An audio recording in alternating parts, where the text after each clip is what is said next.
Okay, going to do a little sharpening video with the Kally Rest. We're going to sharpen this Tramontina knife that I just ran over the side of a stone really hard. It was, oh here, let me show you. It's kind of horrible if you're a knife sharpening person to do something like this, but this is what I was doing to dull the knife. So it's dull. That's a 60 grit Baranox Manticore stone. All right, so to set this thing up, this is a A100 Trizact belt, which is 180 grit. You can't see, but my hand is up here on the top, and I'm moving this. I'm going to center this up on the so it's centered with the rest. I'm just going to turn it on.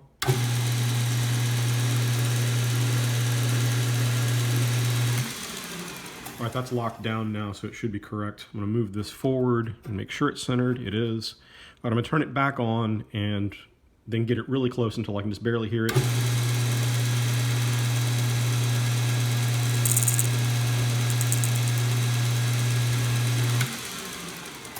All right, so that is almost kissing the belt, and I previously set this angle guide up to 15 degrees using the angle cube, and whatever, it's close enough. So we're going to do some work on this blade on this side and see if we can't get a burr and have that show up on camera. Here we go.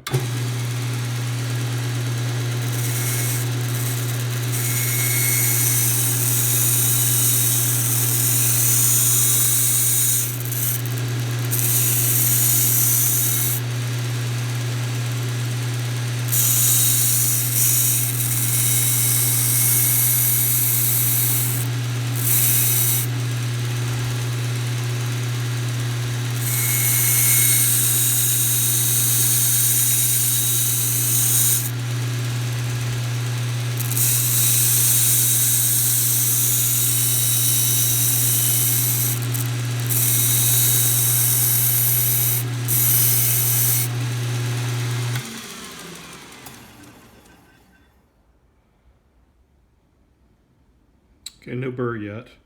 I wanted to point out what I was doing with my offhand.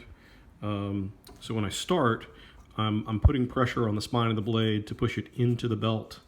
Therefore I can regulate the pressure.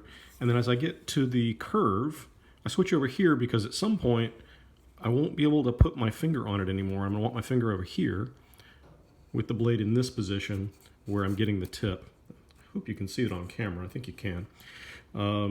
And actually, it does appear that I've got a burr right here. Hope that shows up. I'm not sure if it will. Just quickly look at this in the light. Actually, I've got a burr from about here to here. So we're just going to do a little more work on this side. Actually, yeah, I'll do a little more work on this side.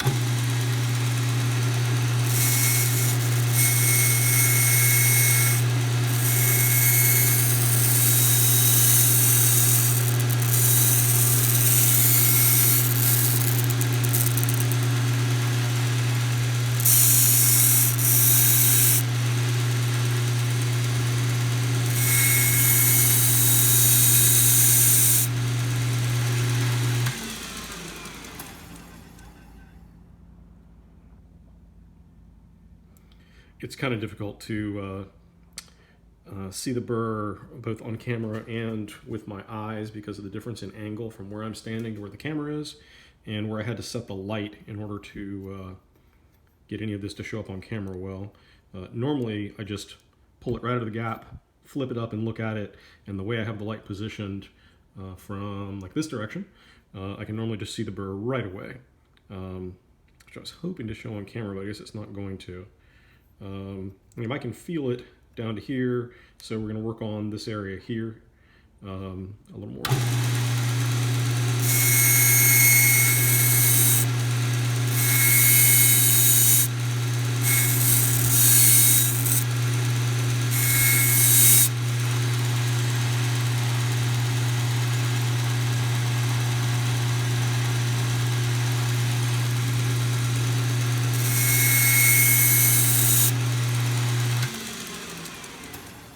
I want to make sure that I'm forming a nice clean bevel on both sides, and if you do too much grinding on one side and not the other, what you'll end up with is a very wide bevel on one side and a narrow bevel on the other side. So before I get to that point, I want to work on this other side and make sure I get in a good amount of grinding. So let's do that.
So I can feel the burr here very strongly down to about there.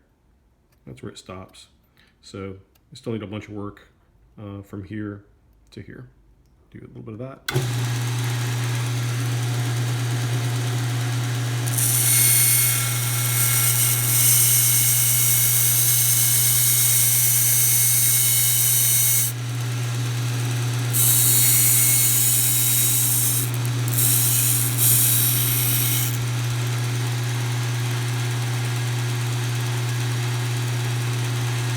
I hope you can see that the burr has been formed all the way down to here.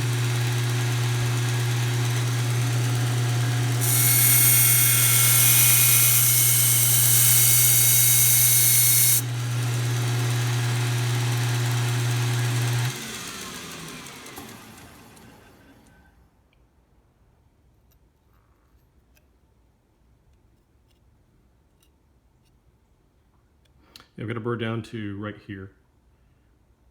So we're going to just do a little work here, and then a couple of blending strokes.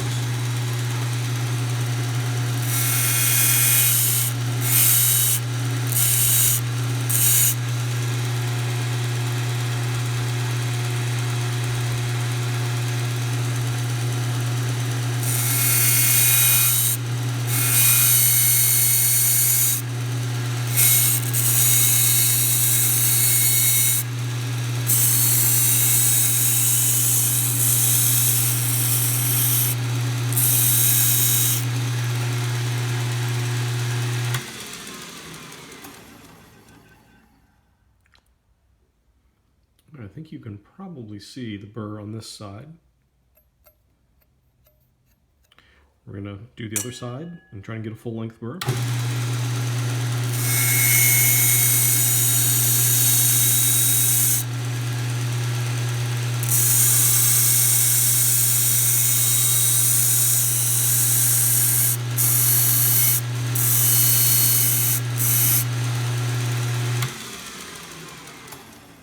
You can probably tell I'm using sound almost as much as I'm using sight to figure out how much contact I'm making between the blade and the belt.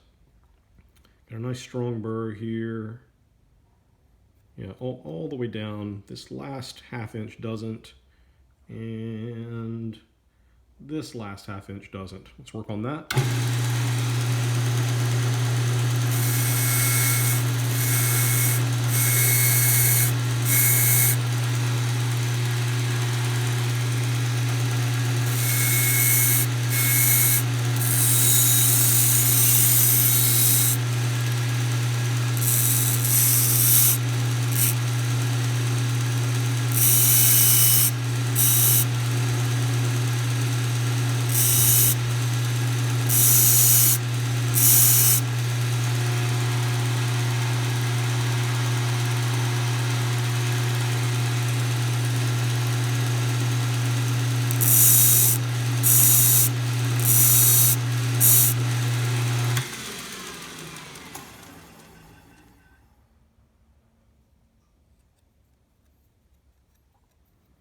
All right, I'm gonna switch sides again.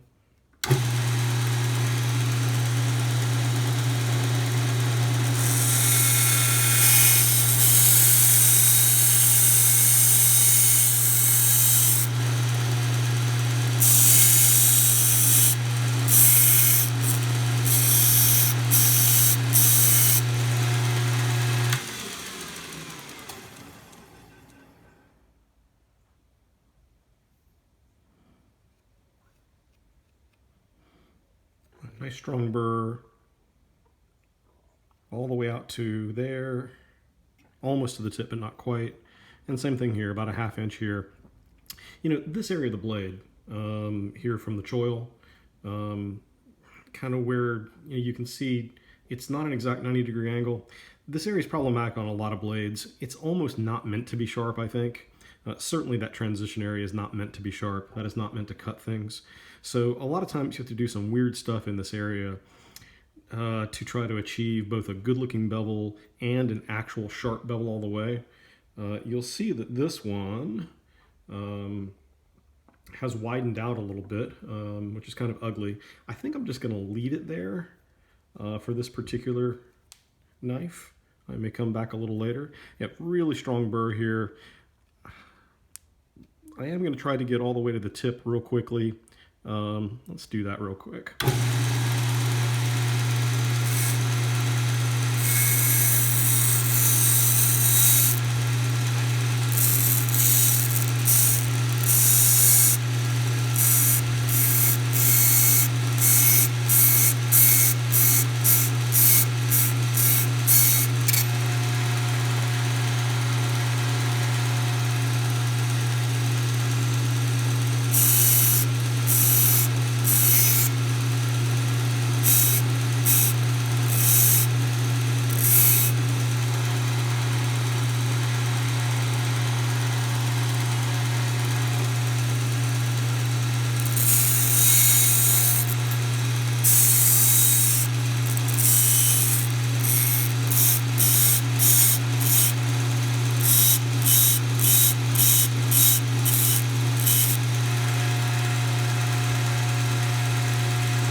I think you can see this.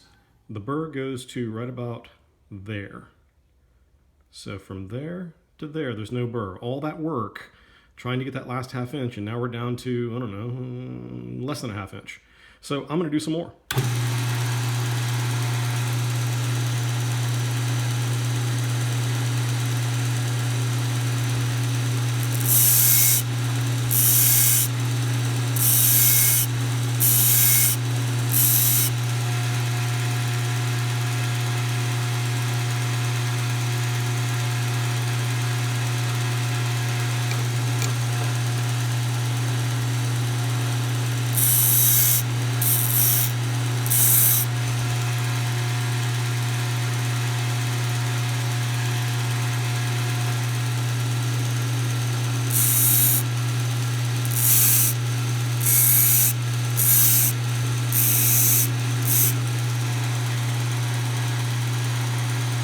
There we go.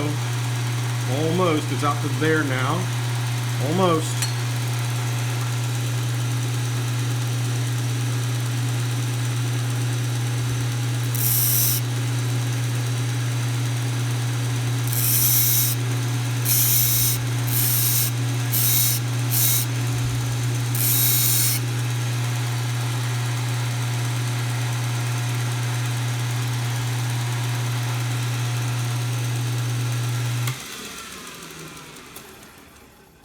You probably can't see, but when I'm going in here, what I'm trying to do is get the part of the blade I'm sharpening perpendicular to the belt and at the proper angle on the rest. So I'm kind of having to do things in 2 dimensions here. That's about where it should be. And then push it down into the belt and turn it back on.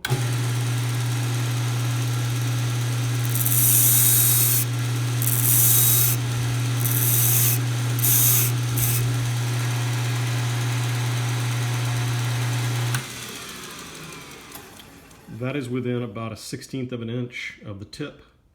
Let's do the other side.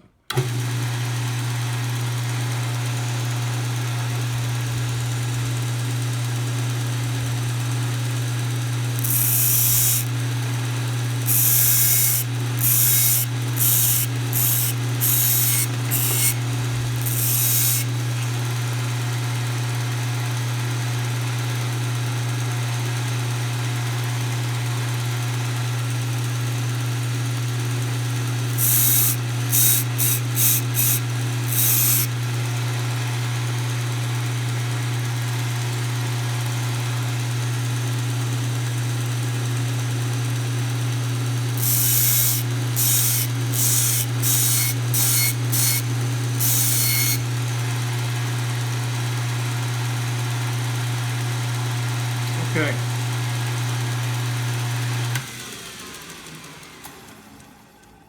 So that's it. That is actually ground all the way to the tip. And you may be thinking to yourself right now, what is taking Brian so long? What is going on with this?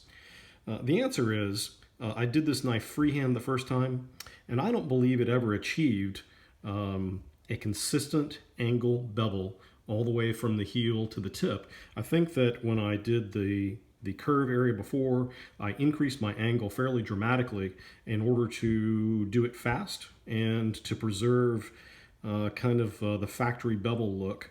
You'll see that it's wider at the tip now than it is here, but that's a natural consequence of the fact that the stock here is rather thin and the stock here at the spine is rather thick, and as you curve towards the tip, guess where you're going? You're going towards the spine.